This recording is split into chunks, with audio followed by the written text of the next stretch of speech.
Então, bom dia. Eu tinha-lhe dito que a emissão de hoje iria ser feita a muitos quilómetros de Lisboa e, de facto, é isso que está a acontecer. Eu confesso que o cenário não é o mais bonito e peço desculpa por isso, mas, olha, eu consegui trazer a chuva comigo para Moçambique e, portanto, não consigo fazer isto hoje ao ar livre, nem vou conseguir fazer amanhã. Quarta-feira será o dia de viajar para Lisboa e, portanto, na quinta-feira, confesso que já conseguirei, em princípio, fazer tudo num cenário completamente diferente. Bom, mas a Cor do Dinheiro é um projeto cada vez mais profissional e, portanto, nós não faltamos com o comentário diário, com as análises à atualidade económica e política em Portugal, como você sabe. Ora, como eu já percebi que com o som e com a imagem parece estar a chegar tudo bem, apesar de estarmos a praticamente 8.000 km de distância, então vamos lá à agenda de hoje, que é uma agenda muito comprida, mas que eu tive que abreviar e já vai perceber porquê. Bom, primeiro ponto. Um assunto que transitou da semana passada. Eu não tinha abordado, mas não foi por falta de vontade, nem foi por falta de informação. É que eram tantas informações e questões para analisar em agenda que esta ficou de lado. E que tem a ver com o chumbo que a agência do Estado, que procede à acreditação das universidades, votou à Faculdade de Medicina da Universidade Católica Portuguesa. Bom, primeiro ponto, declaração de interesses. Eu não tenho rigorosamente nada a ver com a Católica, não tenho qualquer interesse na Católica, não sou docente da Católica e, portanto, vou fazer a análise apenas como analista e apenas como observador da situação. Eu não gostei da decisão e acho que esta decisão tem essencialmente de político. Eu vou explicar porquê. Para o espectador perceber, aquelas análises que semanalmente são feitas com o Joaquim Aguiar e com o Jorge Marrão, já por diversas vezes nós tocamos no ponto essencial da Católica, que é a Católica há mais de 2 décadas que tenta criar uma faculdade de medicina. Quando pela primeira vez esta questão se colocou, um senhor chamado António Arnaud, que, como toda a gente sabe, é um dos pais do Serviço Nacional de Saúde, teve esta saída, que é a religião, portanto, a Católica, como sabe, a Universidade Católica Portuguesa, trata das almas e o SNS, Serviço Nacional de Saúde, trata das pessoas. O Joaquim Aguiar tem esta expressão com frequência. E a verdade é que parece ser exatamente isso que acontece. A Católica, nas últimas 2 décadas, tem tentado sistematicamente criar a sua Faculdade de Medicina e a verdade é que isto esbarrou sempre ou com a hostilidade de governos, sobretudo governos de esquerda, ou então, como é o caso concreto, por uma instituição, uma agência que é suposto avaliar as questões do ensino superior, a tomar uma decisão nesta matéria. Bom, as justificações foram várias. O currículo não é o mais adequado, o tempo de formação dos alunos, tendo em conta aquilo que é a integração no hospital, não é o mais certo. Bem, eu isto tudo percebo. Mas há um ponto na justificação da agência que é preocupante, que é, já viram o que é criar mais uma universidade que depois vai concorrer com as universidades do Estado.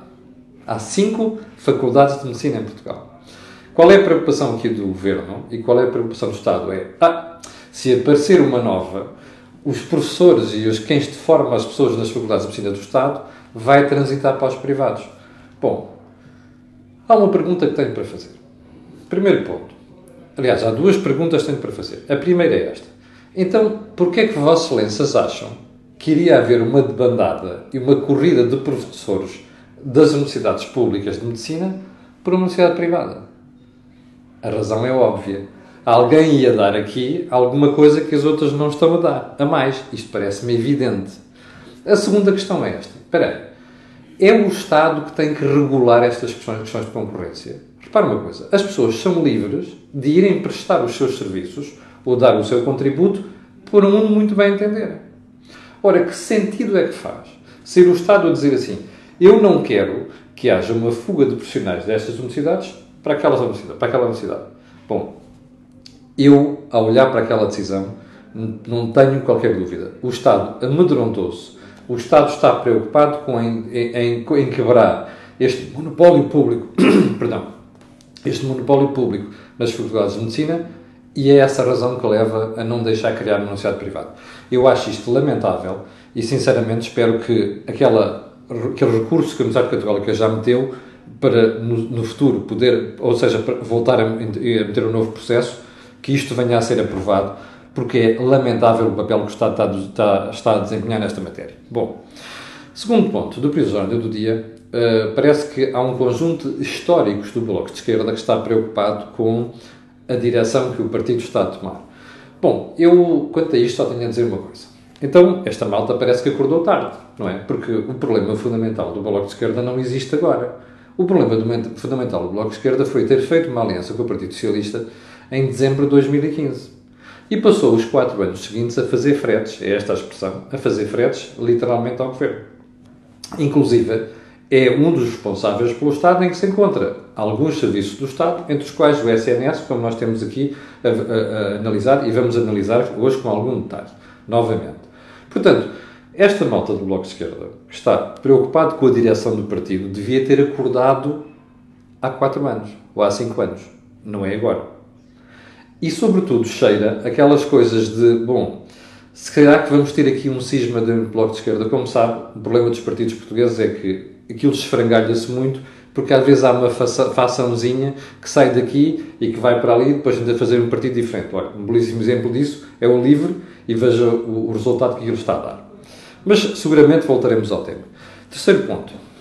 Um dos assuntos mais importantes de hoje. A Madeira, sim, o Governo Regional da Madeira o Dr. Miguel Albuquerque, Presidente do Governo Regional da Madeira, disse que o PSD Madeira, portanto, os deputados do PSD que representam a região na Assembleia da República, estarão na disposição de aprovar o Orçamento de Estado do Partido Socialista e apresentado pelo Governo. Há 2 considerações que isto merece. Porquê é que você acha que os deputados do PSD Madeira admitem aprovar o Orçamento de Estado? É porque vão fazer um conjunto de exigências ao Governo Central. E se essas exigências forem aceitas, então sim haverá aprovação do Orçamento. Diga-me uma coisa. Primeiro ponto. Acha que este orçamento é da região autónoma da Madeira? Não é, pois não. Isto é um orçamento do Estado. Que eu saiba, o Estado português é unitário. Isto está escrito na Constituição da República. E que eu saiba, isso ainda não mudou. Portanto, quando nós começamos a ver orçamentos do Estado aprovados por grupos de interesses, que é exatamente o que se quer dizer, não há razão nenhuma para nós ficarmos preocupados.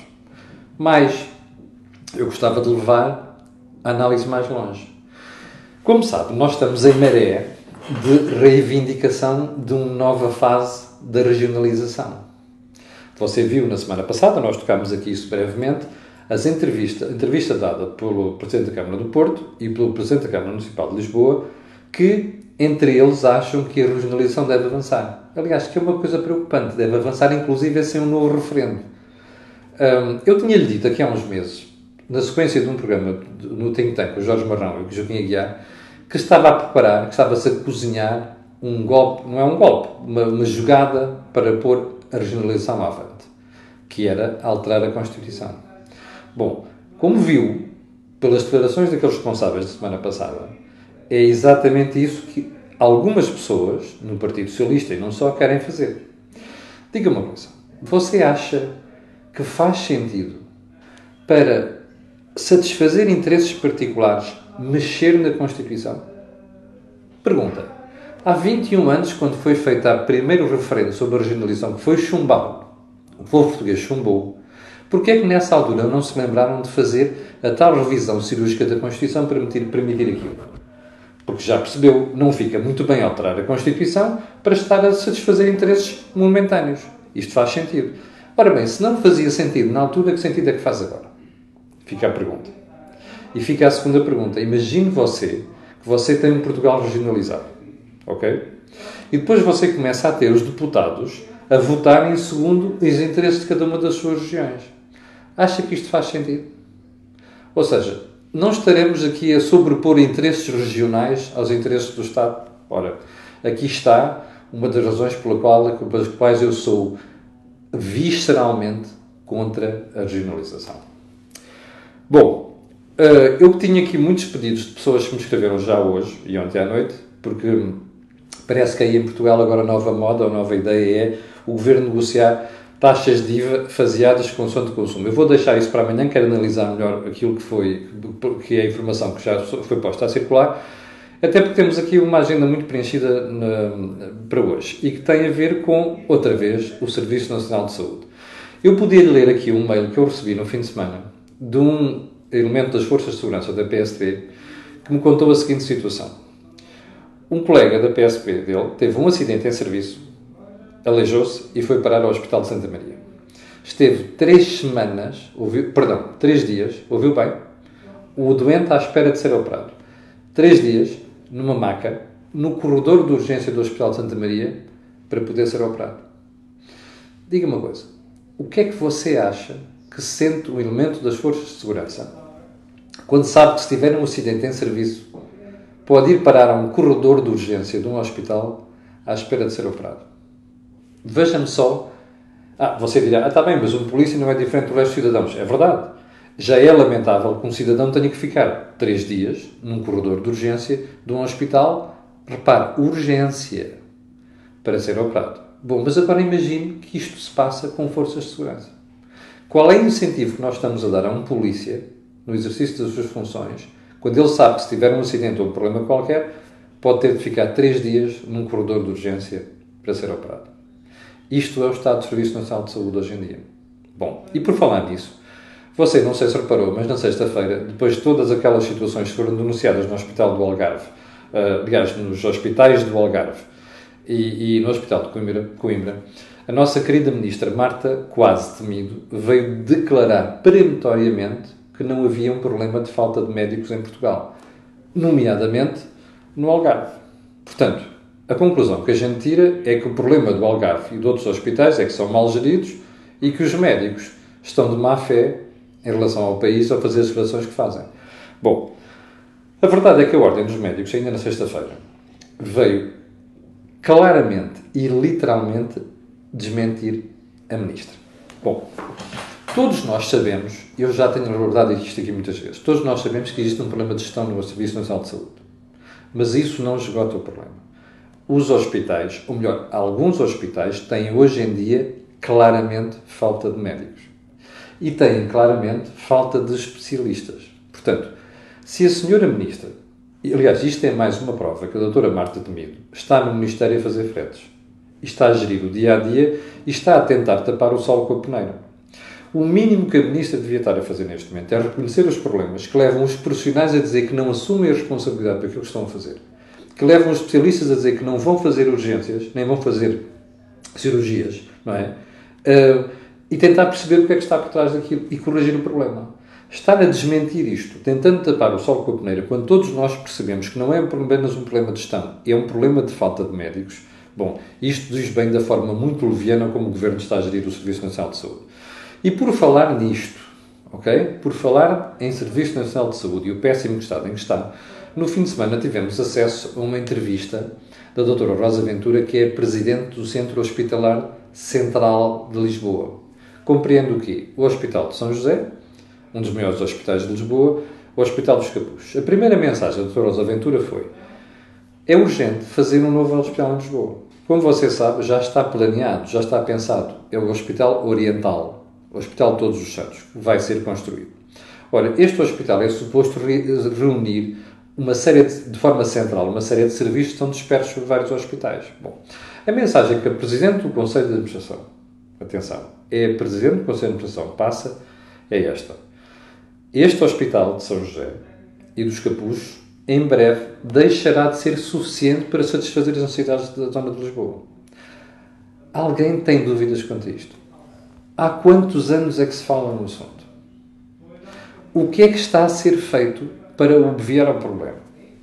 Aliás, isto é tão grave que, se você pegar na entrevista, fica estupefacto com mais 2 ou 3 declarações. Uma delas qual é que é? Olha, por dia há cerca de 1000 camas todos os dias em todos os hospitais de Portugal que estão ocupadas por internamentos sociais. Ouviu bem o que isto quer dizer? Internamentos sociais. Ou seja, as pessoas não estão doentes. As pessoas já podiam ter alta, já podiam ter saído dos hospitais, mas estão nos hospitais. E estão nos hospitais porquê? Porque não têm para onde ir, porque não há um lar, porque não têm família, porque a família rejeita, porque não quer saber deles, o diabo 4. Ou seja, as pessoas já estão bem e mantêm-se nos hospitais. Mas ouviu bem o número.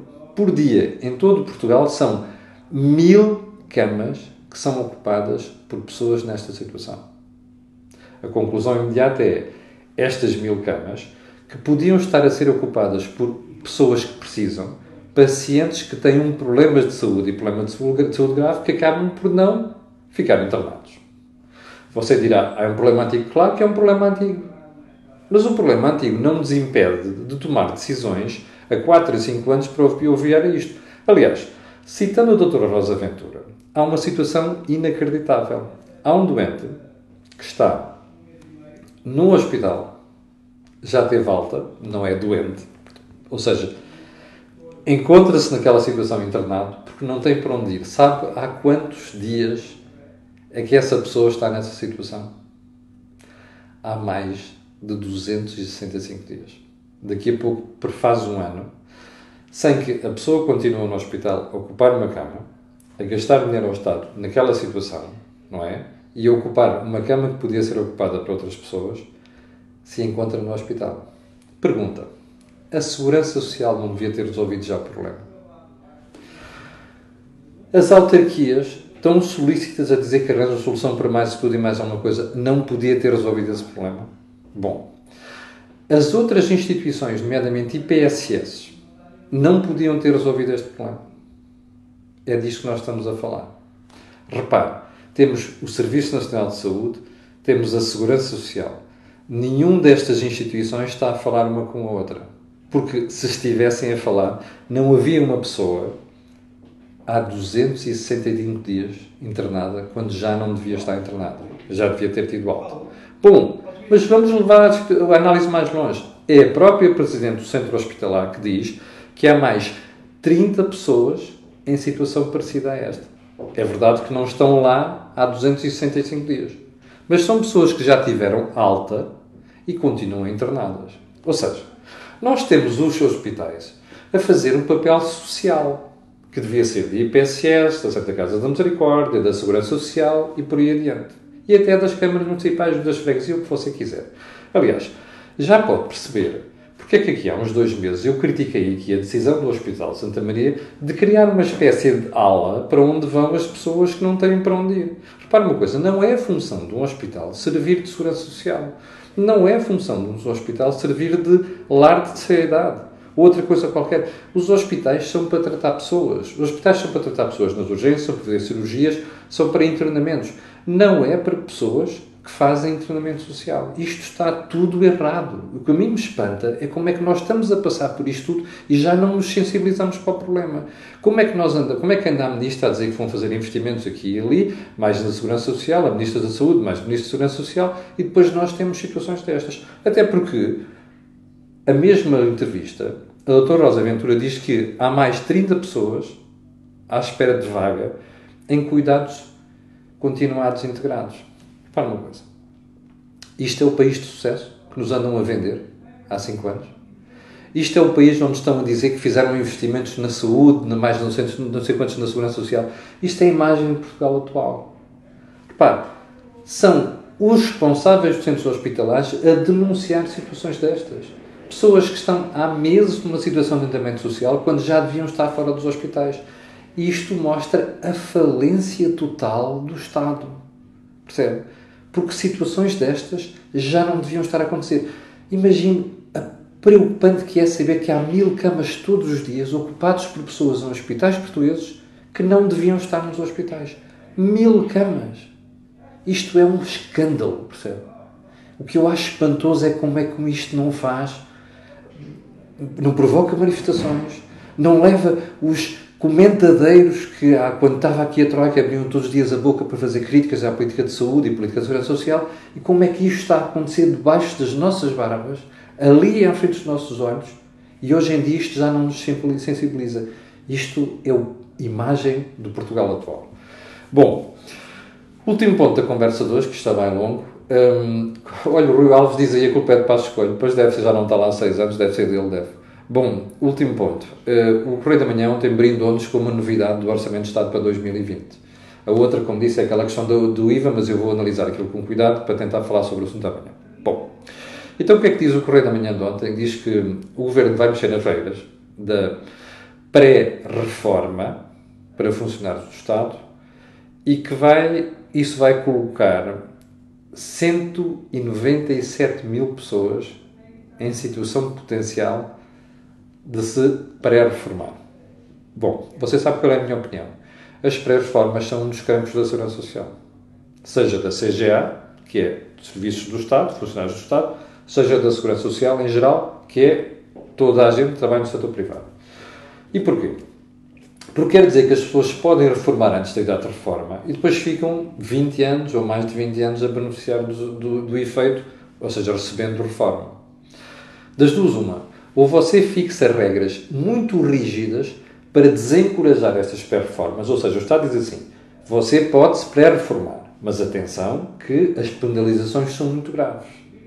Bom, ou faz isto, ou então o que você tem é alimentar um cancro na Segurança Social, no sistema de pensões. Nem é a Segurança Social, é os sistemas de pensões. E porquê?